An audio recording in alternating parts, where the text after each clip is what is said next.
सबके साथ लेकर चलने के पीछे का जो भाव है वो उसके अंदर दया, करुणा और ये मूल्यों के आधार के ऊपर हमारी संस्कृति बनी। प्राणी मात्र का विचार करना, अतिथि सत्कार करना, ये जो हमारे व्यवहार में छोटी छोटी बातें दिखाई देती हैं, ये उसके पीछे का अपना विचार है। सारे देश के अंदर हमने विविधता को कभी भेद नहीं माना, उसको भेद का कारण नहीं माना। हमने कभी एक वननेस की कल्पना नहीं की।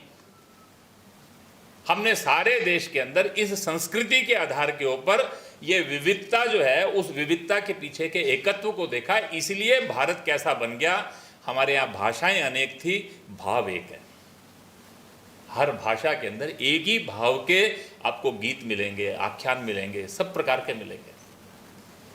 देश के अंदर कोई भी महापुरुष कहीं भी जन्मा, उसने विचार पूरे राष्ट्र का किया। महापुरुष वो पूरे देश का हो गया।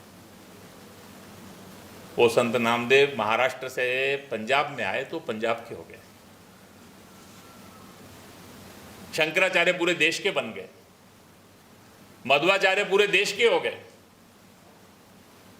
गुरु नानक देव जी से लेकर गुरु गोविंद सिंह जी की परंपरा तक पूरे देश की हो गई। गौतम बुद्ध पूरे देश के हो गए। वो एक मत पंथ के नहीं रहे।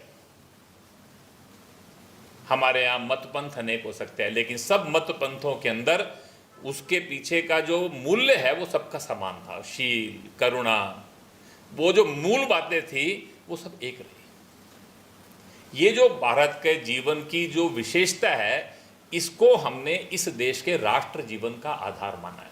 इसलिए हमको कुछ भेद लगता नहीं है।